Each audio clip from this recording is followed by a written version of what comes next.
Yo, world, it's the kid Jovon. Thank you for watching the socially charged Debatable Dope. I'm talking about the Privilege Show. I have two of my dopest co-hosts, two of the dopest co-hosts in the game. I'm talking about Seth. Hey, what's up, guys? I'm talking about Dow. We're going to get into some things. We are missing LaShane and Ivy today. Prayers up this Sunday. We're going to get the show started, y'all. How's y'all week been? Everything's been pretty good? Everything's been great. That's the norm to say everything's been good. Because it's been a long week. Let's just say that. It's been a long It's been a long week, yeah. Anything that you want to share, like specifically, or? I need a nap. What's that? I was in Michigan, had some family things going on, so I traveled this week. Got it. Other than that, I did have a good week. It just was a lot. Got it. No sleep, but just dealing with family stuff. So it was a good week, though, altogether, for sure. Well, we're glad you can be here with us today. That's a good thing. Yeah, for sure. And much peace and blessing to your family, too. Thank you. Appreciate it. Sets, everything's good? Everything's good. Carrying on like normal. At the same time, still, thinking about disaster preparedness and things. Should the coronavirus be a threat to me or my family, but having a really good attitude about it all. You haven't went into panic mode just yet.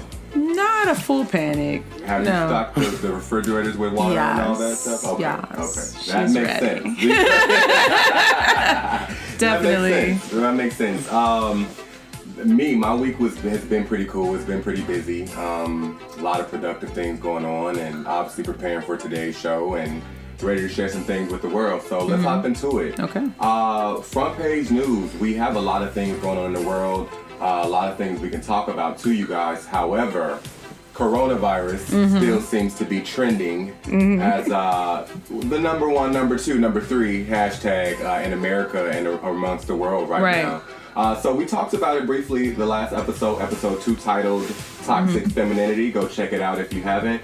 And we wanted to just bring a little bit more light to that. So some updates that are currently going around right now, as reported by the New York Times, is that there's still really no evidence on where the virus actually came from or started. We do know that the epicenter has supposedly been reported as Wuhan, and so that's all we know at this point. As of now, Wuhan has the highest fatality. Is it fatality? Yes, fatality. Fatality rate from the actual virus, and it's in every continent except Antarctica, which we talked about. It's obviously too cold to be over there with the polar bears and all that good stuff. So, who knows? We might be taking a trip over there if we can. Hello. California, a big thing for me, as we are Californians, and it's here. Right. So there's a heat map that pretty much lists like all of the confirmed cases of it. It also have like other information like fatalities and stuff like that. And so I look at it like every day, and we can put this up on the screen, but as you look at it, you see like the little dots and like the areas that are affected. That shows the map of the world, and day by day it's becoming more and more. Wow. More filled. Now, absolutely. What part look like it has the most that you can see? Asia for sure. I'm starting to see things in Africa, which wasn't really there before. And that all really comes down to confirmed tests. So, if you haven't been diagnosed, you're not going to show up on this thing. Definitely in Europe. And the United States map is filling up as well. Now, I was pretty alarmed. I woke up the other day and it was saying something about 3 people in Pasadena, the Providence Hospital in Tarzana. Yes. Yes. And now Downey, it's everywhere. And now this Grand Princess cruise ship that had the 21 plus people on the ship that have the coronavirus has tested positive. They were originally supposed to go dock in Oakland. Okay. And so California now prepares to take in the Grand Princess cruise ship. They will still be in Oakland. I think it was supposed to be San Francisco at first, originally. So, excuse me. San Francisco, they were supposed to dock at first. They came to that bay, that pier. San Francisco said no. Nope. No way, Jose. Right. And that's it's a lot. You have to think about, I thought about originally how those people initially felt being on there. That's like, we can't get off. We home almost. We're almost home. Yeah. But y'all telling us we can't get off. So anyway, long story short, they have decided to onboard and disembark those passengers in Oakland as of tomorrow, Monday, today. And they've been at sea for how long? I want to say it's been about a week. Has it been 2 weeks? Let me check that for you. We're gonna round back on that, but I want to say it's been about a week or 2 weeks. That's a long time. It is a long time. Because someone that was on that ship previously, I think he's from Placer County, and he tested positive, and I think that's when they decided to go and test the ship. So I don't know if he was on a shorter cruise and got off, and that's why they knew to go and stop the ship, but it didn't make a lot of sense to me why they would do that. Right. Why? Yeah, and I'm not sure where he has been to even contract it in the first place. Yeah, I was trying to find some data on when it actually, how long it's been kind of at bay and just kind of containing this whole virus. That sounds scary. Right, because my thoughts were, if his cruise ended and another one began, then did he leave something behind? Yeah. You know what I mean? Yeah. So they're not being clear about how that actually happened and transpired, because that might be the clue that it's not just an airborne sort of thing, that you could have just touched the table and now, you know what I'm saying? Yeah. And so then, speaking of that kind of red zone map you were talking about, California is up to 79. Washington 86. I'm just throwing out some of the higher states that are confirmed cases. 76 in New York, 14 Nebraska, 6 Illinois, 19 Texas. So this thing is getting pretty big. It's getting really big. And it's affecting all the major cities. If you look on the map, it's like Vegas, Portland, San Francisco, Los Angeles, Denver, Houston. It's just Chicago, St. Louis. I mean, it's all the major cities. Yeah. And before we go off of that coronavirus update, Italy, they're locking down that whole lockdown. 16 million people. Yeah, they're we pretty stopped flights over there.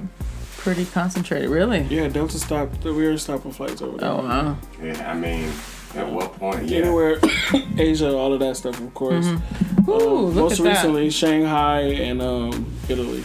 Now, with you being it's being suspended right now. With you being in the aviation industry, what's your panic level from a scale of 1 to 10? How concerned do you feel flying with these people? Oh, me personally? I'm at a 0. 0? Yeah. Do you see a lot I'm of gonna people, fly regardless. A lot of people are on the plane with masks on, I can assume? Yeah, of course.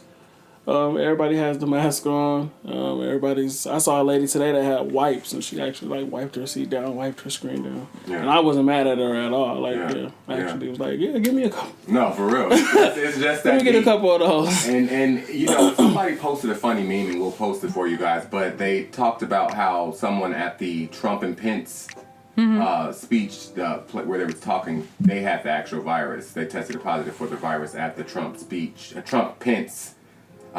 Wait, they was tested at this? No, they weren't tested at the speech. Oh, I'm like, Trump wait, what? And Pence did a conference. Okay. And someone at that conference, unbeknown, tested positive for the coronavirus. So I'm just saying it's really close. I said that to say how close it is. Oh, wow. That the president of the United States could possibly have coronavirus. Anyway, moving on from the coronavirus. Y'all good on corona right now? Yeah, we're good. I'm We've good. had a I think great the next helping of corona that. I need is a real corona. You know? That would be nice. With the lime, of course. With the lime. Now, just tell me, I think I have had it mixed up for quite a while. Do you use the lime or lemon and salt? Which concoction is that for? Is it for a shot or the actual corona? I think the salt is for tequila, right? Yeah, I've seen people do a salt because they like the salty sort of bitter taste. Oh, okay. Yeah, but I'm just a lime, and I just kind of like to, push it into the rim and drop it inside. I like my corona with grenadine. Oh. We both gonna try that out. Test that out.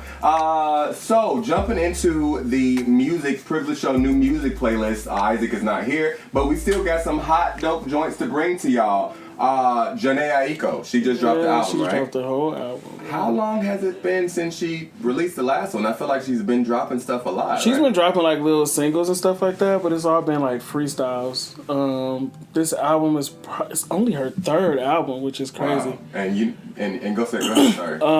It's her third album. I think the last one was probably about 3 years ago. I see. Yeah, it's been a while. The first time I heard of Jhene Aiko had to be back in maybe 2000s, early 2000s. Well, even taking it back to the 90s when B2K first came out. Yeah, they announced, she was around then, though. Yeah, she was around then. Yeah. That Lil Fizz's cousin. And you look at it, y'all kind of look alike. Yeah. And so she came out with a song. The first actual song I heard of hers was called Wait No More. Oh, yeah. Beautiful song. Yeah. And I became a fan early on. Mila J, her sister, shout out. Very, very dope. For me, I'm going to just be real. I want to tap into a couple of tracks on this album, and I'm going to ask you, Dal, what's your favorite? But to me, her music just kind of just started getting sad. You know, it's that same...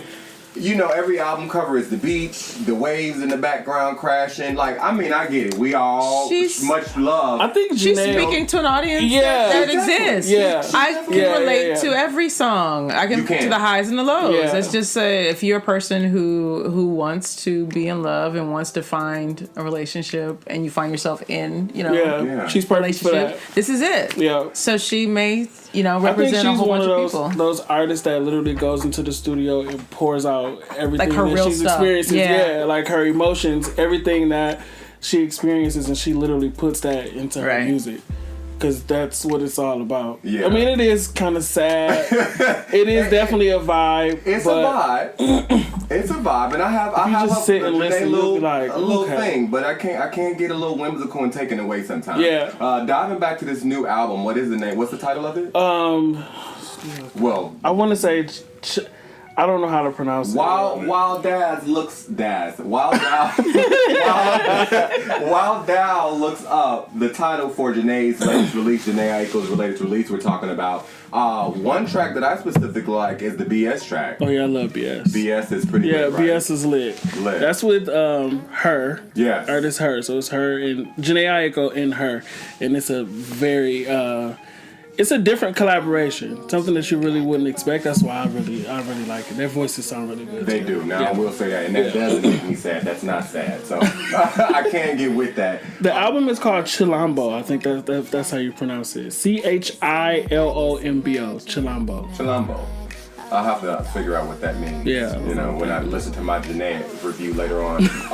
Your another favorite track, C, have you heard any of the new album? I have not, but she's definitely one of my favorites. What would track, since C has not heard it yet, what track would you suggest for her to listen to? There's so many. I'm so biased. I love the whole album. Speak was really good. None of Your Concern is one of my faves. Is Speak featuring anybody? Nope, just her. Okay. And it's basically speaking to women about being in broken relationships and finding your own freedom and finding your voice, being able to speak for yourself outside of your normal situationship. Mm-hmm. That's pretty interesting. Yeah, it's really dope. Actually. So, y'all be sure. You have anything else for Jhene? Now, one last thing before Jhene. I am gonna check out the album. Much props, much shout out, much love. Keep doing what you're doing. The whimsical sound, sail on. We love it. But no, on a serious note, that was a little bit.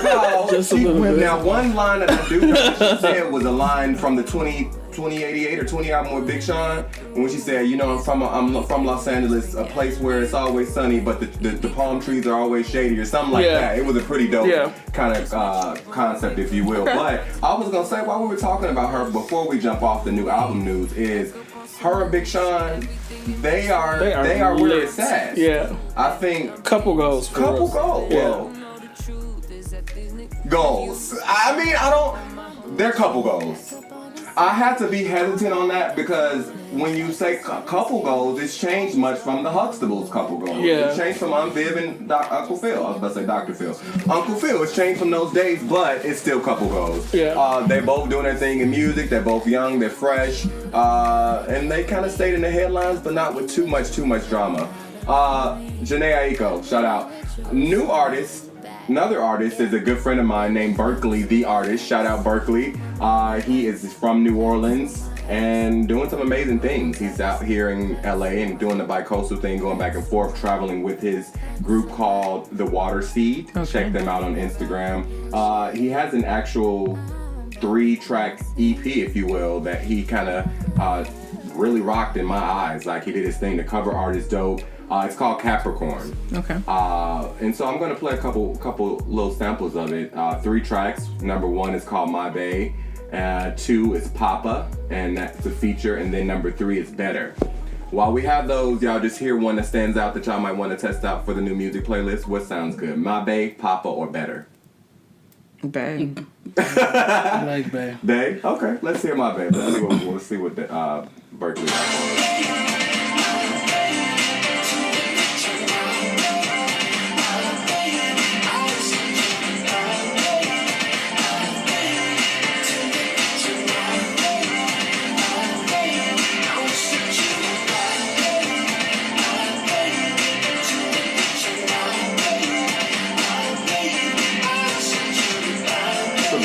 Yeah, it's a vibe. It's giving me like Feels that. like a summer. Yeah, summer. Spring, New relationship. Summer, yeah. I'm interested to hear Papa. Let's take a quick listen to Papa by Berkley the Artist off of his Capricorn EP. Nobody knows me better than you. Describe why won't you hold me instead of what I Sounds like a pretty Yeah.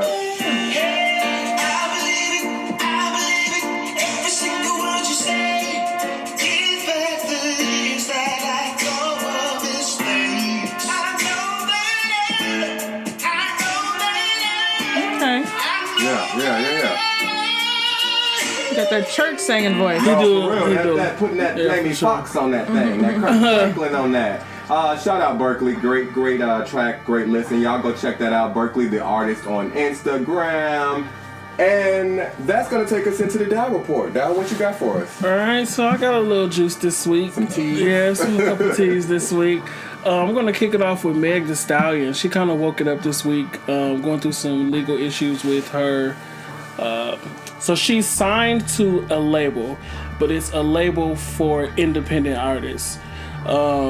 She said she signed the contract back when she was about 20 with her mom and her grandma, who she originally worked with before they passed away.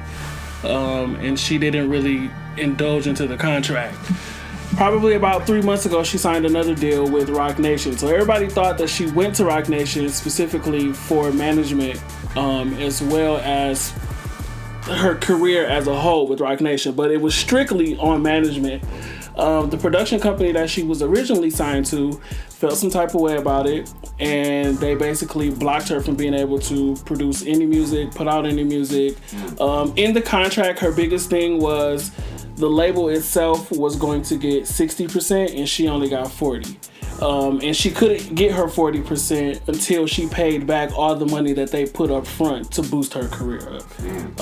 So of course, she got with Roc Nation, they got the real lawyers, the real producers, all of that, and they're like, yeah, your contract was a shady contract. And so she went to them and said, hey, I need to negotiate this contract. And they said, yeah, well, we're not doing that. And so she said, well, you don't have a choice. So they went, so now everything's in court. They stopped her from being able to make music. Well, not make music, but they stopped her from being able to release the EP that she planned on putting out this week, which she took it to court. Of course, she won. She did put a restraining order out on that production company, and they did allow her to produce her music this week. 1501. Okay. The guy who's over 1501, I saw an interview this weekend with Meg Thee Stallion and the Breakfast Club, where she said that the actual guy who stopped her from making the music, she never physically dealt with him. She dealt with another guy that worked with him. So she's not sure what money he put up, what exactly he did, because she really didn't fool with him. She fooled with somebody else. And so that's where the issue is coming in at, because he's saying, look, I put into her career. I put money into her career. I'm the reason her music's on the radio. I paid for that. And she's like, well, if you did all that, I didn't know, and it ain't had nothing to do with me. I'm just trying to produce my music, and I just want a better contract. And so she did win. She still has to go back to court because now she wants out of the contract with them. Because at first I did hear that she didn't necessarily want out. She was okay with negotiating. She was okay with negotiating. I think now that she kind of see how they hit her as far as blocking the music, she kind of feel like it was some shady things going on in there. And so now she kind of wants out of the contract as a whole. I see. One thing that I thought was a dope track, you know, she did a remake of Tupac. Yeah, Tupac. And I saw a clip on Fox Soul where they were saying, you know, female artists require a little bit more than male artists do. Yeah. They need hair done, nails done, these shoes, specific belts, specific things. And I did hear that Meg said, well, they said that Meg said she was getting $17,000 or got a check for $17,000 from one of her albums, from the Fever album or something. From the Fever album, she said that I think it was $17,000. 14 or 17,000. But within that though, she had to pay her team, stylists, you know, she has to put all that money in other places. So by the time she said she broke down, she only left with a couple $1,000. Well, we're not factoring in her appearances and her performances. Right. And that was another thing too, is because I kind of pulled up some other things on the contract. Within that contract, her performances, collaboration deals and all that stuff, all those funds went to the label. Still went to the label. That was the percentage of the 60% that went to the label. So all of her performance fees, all of that stuff went to the label first, and then they push out whatever funds are left over for her. I see. And so that was the bulk of the argument in regards to her contract. Now, I did hear in social media, I saw rather, that someone said that Jay-Z, that's what Rock Nation does. Right. They kind of come in and mess up some things that they were never wrong or never problems or issues in, meaning Meg didn't really have an issue with her label or the collaboration or agreements that they had until she signed the deal with Rock Nation. Yeah. It's where they're saying it just sounds like business. It does sound like business. Yeah. Anyone's going to sell you. Once your business is going to point out, you know, with the weak points of your previous business relationship and say we can do better. So. Right. Yeah. Right. I like that cap on that. I like that cap on that. Yeah, that was good. See. What else you got for us? We got Miss Nicki Minaj. You know, she's back. Yikes, she's back in the yikes. Literally yikes. She's back in the blogs. I love yikes. I love yikes. I love yikes. She's back in the blogs right now due to her boyfriend being arrested for not registering as a sex offender in the state of California. Wait, what? Yeah. Wow. Yeah. Wow. So, Nicki Minaj says, well, it was when he was 16, so in a way it doesn't count. But, so I did a little digging this week, and what happened is, I guess, of course, he forced a young female to have sex with her. Well, to have sex with him. He held her at gunpoint. He had sex with her. Somehow she got away. She ran away, and he did a few years for that. He did about 5 or 6 years for that. And he's a level 2, which is, I think it's only 3. I think 1 is the highest, 3 is the lowest, so he's a level 2 on the sex offender list. And he's been here in California for about 5 months and did not register as a sex offender. The state of California dropped those charges, but the federal government picked it up. So he does have to go back to court for it. And he might have to do some time from that. But this is also his second charge as well. He also killed somebody as well. Oh. He has a charge for manslaughter. Run, Nicki, yeah, run. He has something for manslaughter right now. And so, of course, you know, it's his issue, but for industry-wise, it becomes Nicki's issue. And so on all the blogs, it's Nicki Minaj's husband, because she's married to him now. Mm-hmm. So, you know, and it's not, now it's a big deal for Nicki Minaj, and it's something that's on her brand, because now he's connected to her. Well, I did hear that she is going to get her attorneys, obviously, going to get her people to kind of jump on the case and kind of get him out of this hot water. I did hear that he is still here in the state of California. Yeah, he's still in the state of California. And I just... Well, he's on house arrest now, so he can't go anywhere. I feel like it's a good look. What I see is a good look to see that Nicki has finally found love enough to get married and show it on, you know, the gram to the world. However, the dude does seem a little weird to me. I think he just takes away her value. He who? He takes away her value a little bit. I'm sorry, he just does. Thing. I think we all have those relationships where it just doesn't make sense to everyone, and we have the luxury of it not being put out there. Yeah. And just because she's a really great businesswoman and entertainer doesn't mean that she has her own faults and deficiencies, and he's speaking to that right now. Yeah. And I mean, even to allow something like this to happen, it still goes to show like how much she cares about him, and probably allowing him to do a lot more than he should. Right. You know, and she's.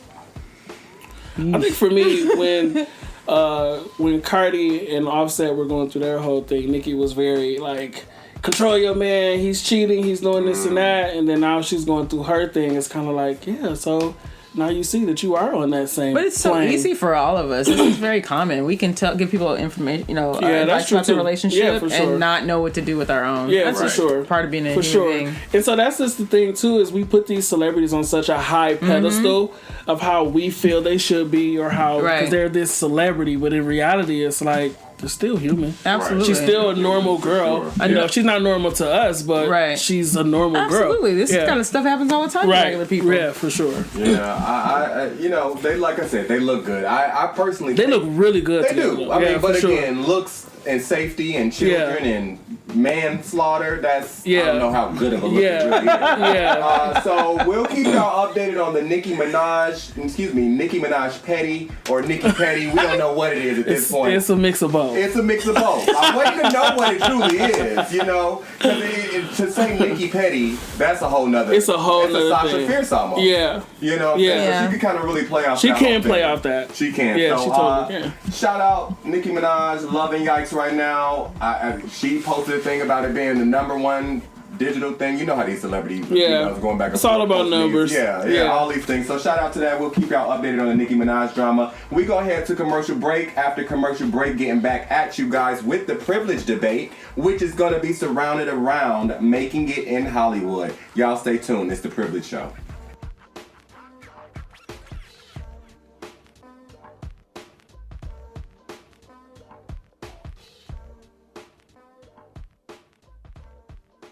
And we're back.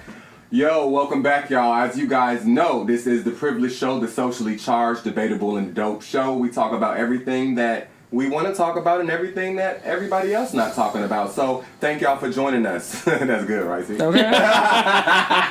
But no, we have a debate or conversations that really kind of work to break the stigmas and kind of break the norms of what's going on. So today's topic, we're talking about making it in Hollywood.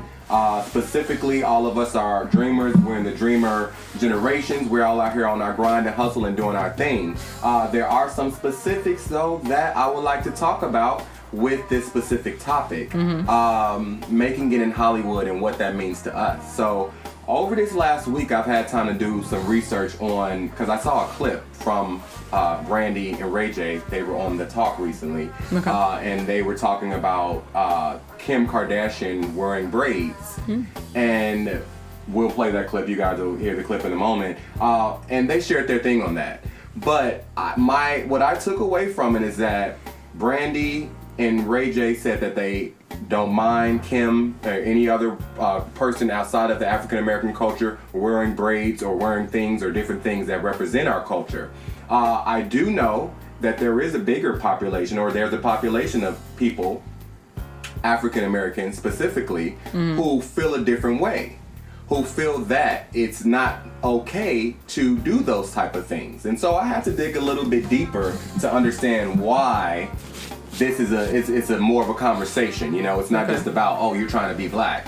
So what it took me back to is the early 1930s and the introduction of the blackface, which has been known to mock African Americans for quite a while. It's been very comical. And we're talking about the 1930s, which is quite a long time ago. And so pretty much Not so much. Not so much. When my parents were born in the 40s, not so much. All right, that is that. Wow. It's shorter than So should we have this figured out already is the question. I don't know. And that takes me into it does, and it's deep because we talk about making it in Hollywood, and I wanted us to chat about this and talk about this, because I feel it's important for our viewers and our listeners to know. Before you set yourself up to try to be like anybody else, or to move to California and break yourself and be living out of your car, which respectively are things that people have to do to maintain their livelihood and dreams. So I'm not discounting that. Yeah. However, let's get to the blackface. The whole conversation around, is it appropriate for celebrities to tan and paint themselves in pictures and photo shoots, like we've seen Kim Kardashian, Kylie Jenner, and a long list of celebrities who's done this that are not African American people. So in the 1860s, a fact, 1860s African Americans began to use the blackface to perform on stages themselves. They were doing what they saw happen 30 years ago, when it was started, where within the slavery days, within those days, where the whites would know how talented and comical and entertaining and just dope that the African Americans were. And entertaining, they might have seen them in the cotton field picking cotton, and they might have been doing flips or jumps or making clown faces. Whatever they thought that they were seeing and being amused by, they then took that into their own hands to think that it was appropriate to go buy face paint and tar and different things of that nature, to then paint their faces black, leave the lips kind of white like a clown, and to mock the African American community. They're called minstrel shows. Minstrel shows, absolutely. And I don't think that we talk about that enough now to know why that other side of the field does not agree with Brandy or Ray J, or some of you guys. So I want to tap into a little bit about you guys' thoughts on the whole cultural appropriation and your thoughts on the blackface. Off the top, I think that Brandy and Ray J offered a politically correct answer. I don't think that it was fair to ask them those questions, being that they are entertainers. They have a wide fan base, and they would alienate people that were not black. So I don't think that that's even fair to even judge them to say that that's how they feel. Like, they may or may not feel that way, but I wouldn't. I don't know. I don't think they do. but for I honestly don't. For but the contract, for the agreement, for business, you got to keep. For that. business, if you want a wide fan base and you want a career in entertainment, you can't ostracize people. You can't do that. If you build your brand on that and everyone loves you anyway, then great. Like, we all aspire to be able to say and think and do whatever we want to.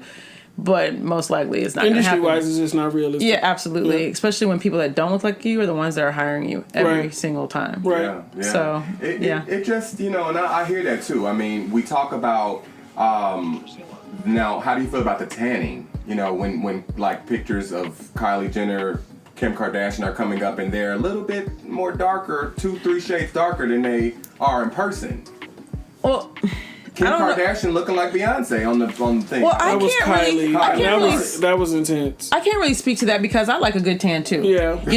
Yeah. I mean, and I have tanned. I've actually had, gone in tanning booths. I've sat outside, being a lighter complected person. I feel like my skin is most beautiful when it has like a sort of like, a bronze kind of a tone. The sun does do beautiful stuff to your skin. Right. I'm not mad that people want to have that kind of hue. I think that most people that are on the lighter spectrum look at that olive complexion as being the most attractive across the board. So if you'd rather be that than pasty white, then I understand. That's funny. I'm serious.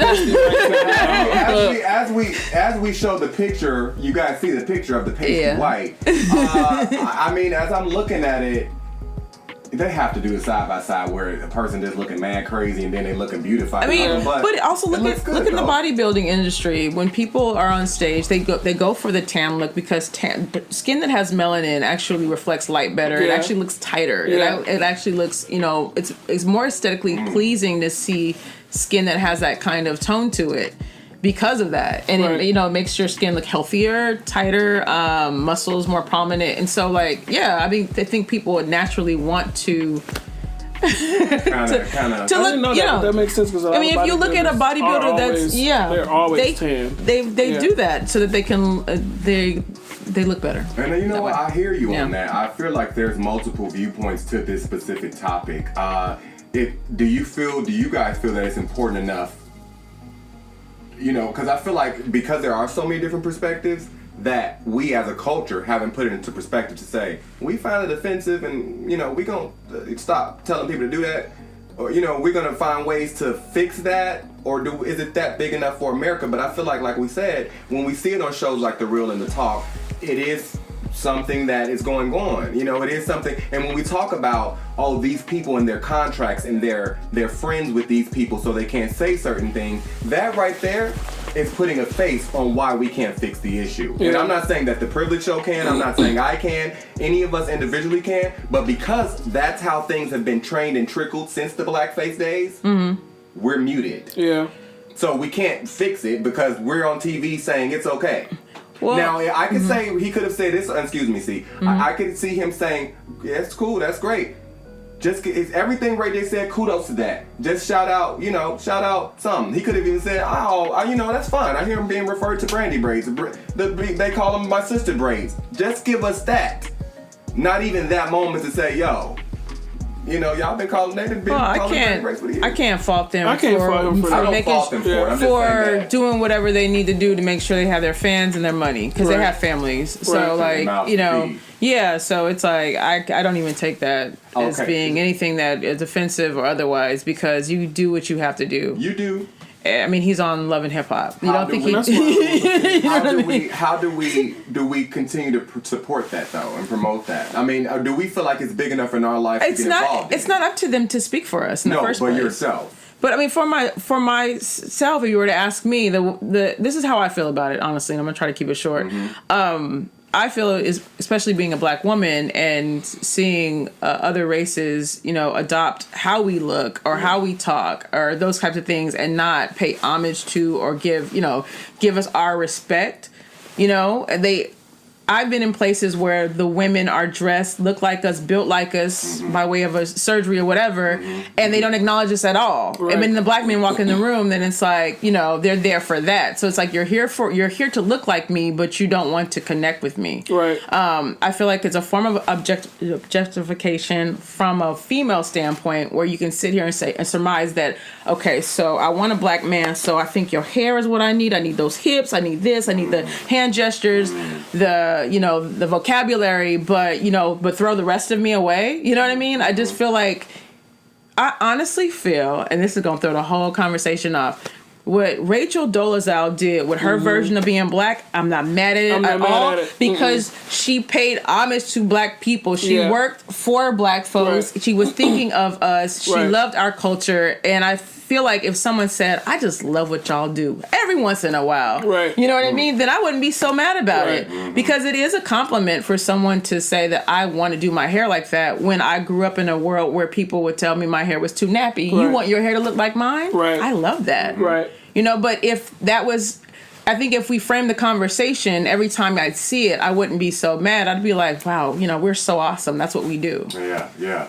Now, you know, it is a broad spectrum type conversation. And what the topic and the title of this episode is making it in Hollywood. And so I specifically wanted to talk about that blackface, the blackface concept, to talk about how it can lead us into cultural appropriation. And cultural appropriation, what will you define that as, see? Because I know we have our own in this, but what do you define it as? Well, I'm looking at my notes. The unacknowledged or inappropriate adoption of the customs, practices, ideas, etc. of one people or society by members of another, and typically more dominant people or society. You guys feel that that's prominent in Hollywood? Like that's cultural appropriation that hasn't made it difficult for you guys? Because I want to bring that to scale for our listeners and viewers on how that blackface and you know, us kind of being mocked at one point, but still not being given credit, but it's okay to wear the Brandy braids and wear the braids. I get all that, but you know, it does speak to us dreamers who are out here in Hollywood pursuing our dreams. It does speak to the listeners and viewers and dreamers who are looking to move here, you know. But if it hasn't affected you guys, it doesn't. It hasn't affected me. Not since I've been here in LA and trying to be in the industry. I haven't had any issues with it. I've seen things on the carpet where, you know, certain Caucasian celebrities might not want to talk to black bloggers. You know, I think that a lot of times they feel like we're not informed on the things that they have going on because of our skin. So because of that, it's like, what am I going to talk to you for? You probably don't even know who I am. I've heard bloggers on the carpet that'll see somebody be like, oh, that's Matt Damon and it's Tom Cruise. It's like, yeah, you don't even know who that is. Right. You're screaming out the wrong name. You know what I mean? Like, I've seen that. And so I'm just one of those people where it's like, everything for me isn't about race. I don't take what Kim Kardashian and them is doing as like, oh, they're trying, they want to be black. They're stealing from our culture. They want to be black. I don't take it as that. I think from the beginning of us seeing them and who they are, they've always appreciated our culture. They've always loved black men. And I think that's just a part of who they are. Does it make it right? No. But at what point do they say, oh, yeah, I got these braids from Beyonce. I want my skin tone darker because my man loves dark skin tone. Like, at what point do they address that issue? You know what I mean? And I feel like that would be appropriate. I feel, honestly, like, I've seen Beyonce do some things, and I'm like, I can't wait to do that. Right. I think that's normal. I've seen J-Lo do some things, and I'm like, yep, I'm going to get that same skirt and rock it the same way. So I feel like it's fine to pick and choose from places, but I feel like as black women, sometimes we feel like people just think that they can siphon our magic. And then, all you gotta do is put this outfit on and do a certain thing. And it's like, what? Our value is not external. It really is internal. Yeah. And you don't lose it. Right. I mean, think about all the queens in your family, like the grandmothers, the aunts and stuff like that. It don't stop. Right. You can't put this on. Right. You know what I mean? So it'd be nice to be acknowledged for being so dope. Because to be honest, they never do it right anyway. They don't do it right. You know? They don't. And that's the funny part about it sometimes. And then sometimes they do it right. And you want to be like, girl, I like that. Yeah. And then you get the same love back. Right. You know? I mean, as women, I feel like regardless of race, we should stick together, period. Absolutely. And moving on from that whole concept, because I feel like this moment, it sounds a little racially charged, and I don't want to make it that. It's not that. It isn't that. But I do. But some of this stuff is stuff that we can't control. We can't control. And it's the conversation. Yeah. And it's just a sensitive. But I will, just to piggyback off what you said, just being a woman in the industry, I do a lot of commercials. And there was a certain point where, we were pressured to wear our hair natural, and I would wear a fro, and there was and I would wear it highlighted with blonde streaks. And I did have a moment in a audition, which was one of those life-changing auditions, where I had a casting director tell me to fluff my hair because it wasn't big enough. And I was the only black woman in the room, and she sent her assistant over to assist me in backcombing my hair to make it stand up bigger. And I was humiliated, and I thought, I can't wait to go home and cut this shit off, because I had a non-black woman tell me my hair wasn't nappy enough. Here I am with platinum streaks. You know what I mean? It was just like a mind F for me, where it's like, who am I and what am I doing? And I was telling a friend, I choose to wear my hair natural in the way that I want to, and it's kind of a silent protest, but at the same time, I don't book as much. And so when I do audition with things like this or braids, I have to mention, hey, by the way, I can take this out. And I'm more likely to get the booking because of that. Wow. Can you take that out? Yeah, that's fake. It does look beautiful and fab regardless. I didn't know. I didn't even take time to be like, is that, But no, that's that. Thank you for sharing that, because I did want to ask you guys before we kind of wrap things up. Making it in Hollywood. And I'll ask both of you to share two of your biggest struggles that you've seen since pursuing your dreams in industry-wise. What have been top two for you, and then Dad will come to you. For myself, I think is just defining what kind of artist I am, and really saying this is who I am and feeling good about that. Like, I feel like that is still something I need to work on. Like, I still ask the same questions, like, what should I be going for? What's my brand? How should I look? The hair thing is huge, because it's like, can we see you as this character or not? Yeah. And are you willing to let go of that and do everything that you need to do to work? Like, what's more important? Your values or the reason why you moved here. Right. Secondly, I feel like there is definitely a town of like who you know, and if you aren't if you're not down with whatever the program is, whatever's on the table, then you don't get the invites, you don't get the jobs. And, you know, just kind of staying true to who you are or doing whatever you need to do to get there is always kind of a thing too. It's like, you know, if you don't get the invitation, if you don't get the job, it's like, should I have done something else?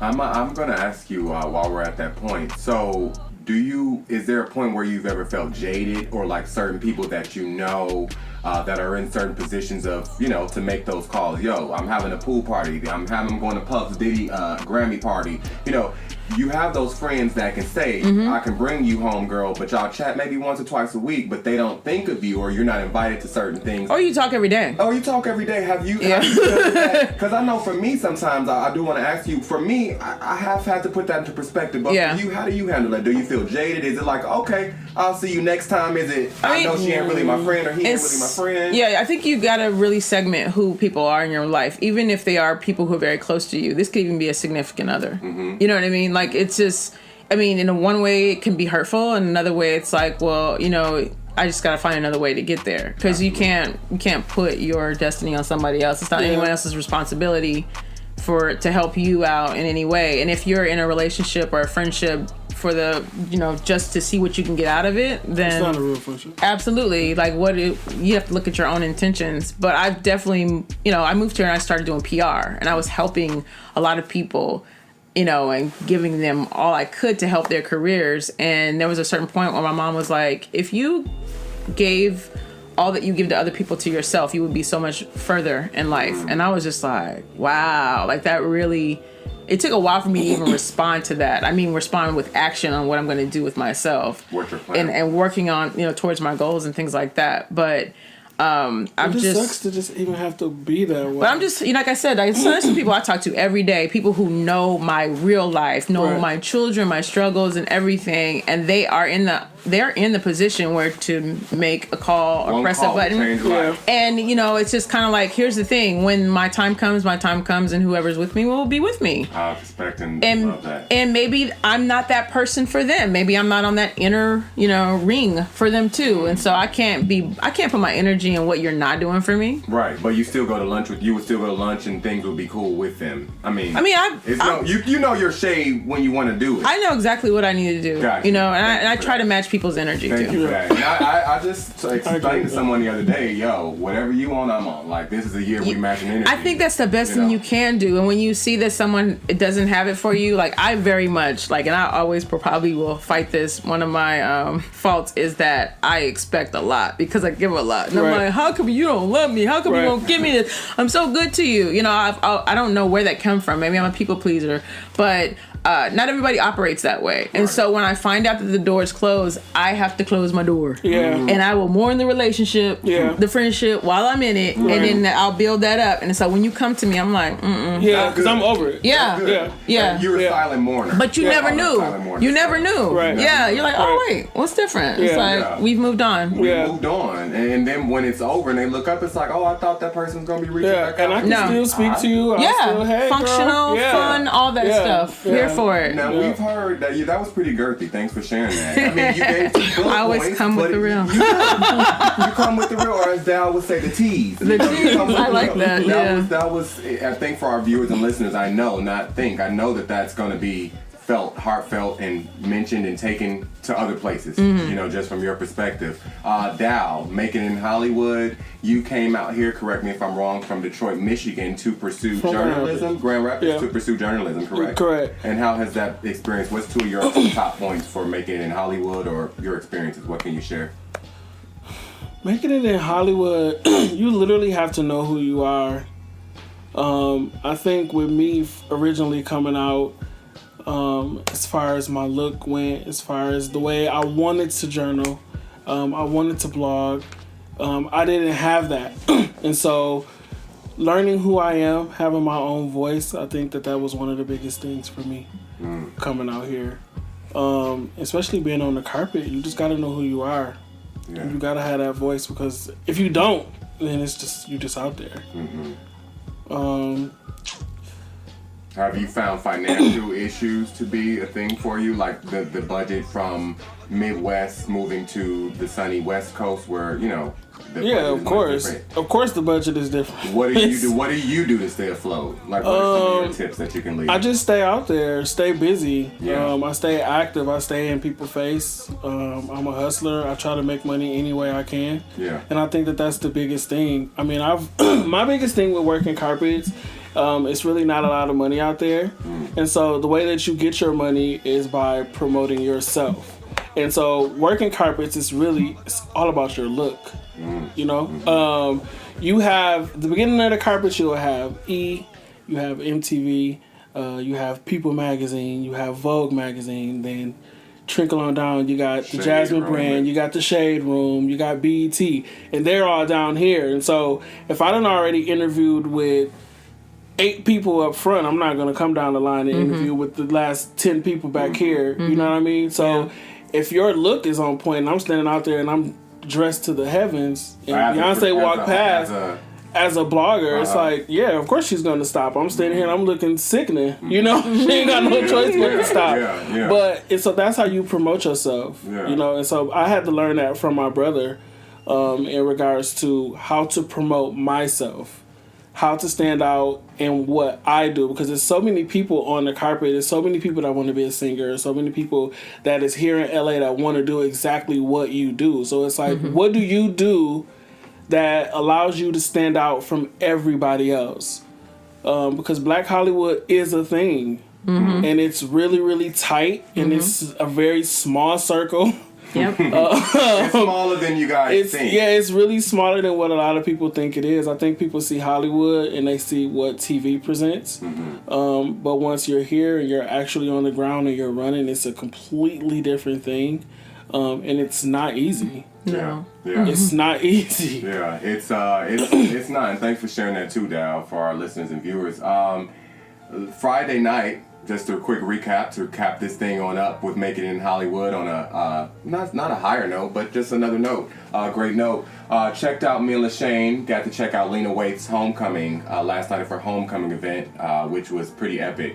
The likenesses of Issa was there, Ava, Evan Ross, a lot of known faces, cool faces, function. And everybody's kind of mingling amongst each other. No one was giving that Hollywood vibe. It really felt like a true old school homecoming feel. Nice. She had a dope DJ, Brian Henry. He did his thing, spent music the whole night. They had a dance break. She introduced her marching band. You know, it was a lot of magical moments there that night. And for me, I left with some motivation. With just making it in Hollywood can be tough. It is tough, but I think it also is to the eye of the beholder, or it's in how much we want it. But I think for me, what I can leave you guys with, the listeners with, and viewers is, like you said, knowing yourself, but also working to be as disciplined as possible in every capacity. You know, because they define insanity as doing the same thing over and over again and getting the same result. And a lot of times, I've been here, this makes my 15th year here in California from Chicago, I felt that I was kind of insane. Because, you know, you're running through the circles of people, not running through, but you have to find your vibe and your mode of who you're going to click with, who you can create with collaboratively and make dope stuff with. And until you find that, or until those things and people naturally come in your lives, then it is kind of hard. It's definitely hard, because you have the gym aspect. That's a huge thing out here in Hollywood, where a lot of people are in the gym.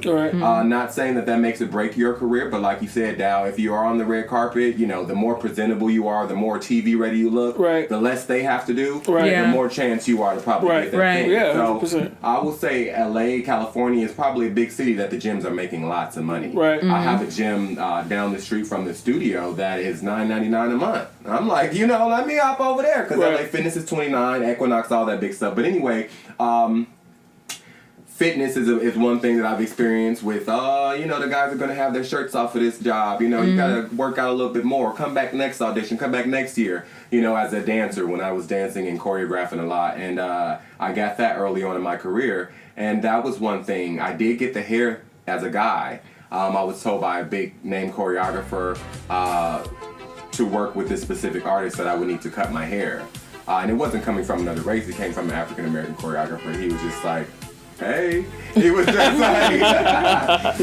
like, you know, to dance with this specific artist. You know, she has female dancers, she has male dancers, and we don't want you to get lost up in the mix. So he delivered it in a way where it made sense. But years later, I look back at it and I'm like, you cut your hair over somebody telling you should cut your hair, and you know. Anyway, we do what we do to do what we need to do. You know what I'm saying? And so. Outside of that, keeping that budget right, doing them sit-ups, you know, keeping those connections tight, making sure you are keeping your calendar on point. Calendar is a very big thing out here in Hollywood, whether you booked or busy or just whatever you're doing. I feel like having a calendar, Google Calendar, Apple Calendar, I have both on my phone. You as well, we're all good with the calendars and stuff like that. Other thing is picking up the phone. Don't be scared to actually pick up and talk and call. Right. A lot of people have gotten caught up in this whole text messaging thing. Pick up the phone. Right. Take that back to old school. Hey, can we do this quick conference? Can we hop on a creative chat? Whatever you need to do to make it and to propel the careers, I feel like that's what we should be doing. Yeah, so, for sure. Yeah, I had did y'all need to leave anything with the listeners? Leave anything? No, good. I had a great episode, y'all. This is cool. Episode 3 of The Privilege Show. Socially charged, debatable, and dope. Check us out Mondays, 8 a.m. Eastern Standard Time. Thursdays, the show visuals drop. Thank y'all for joining. Peace. Bye.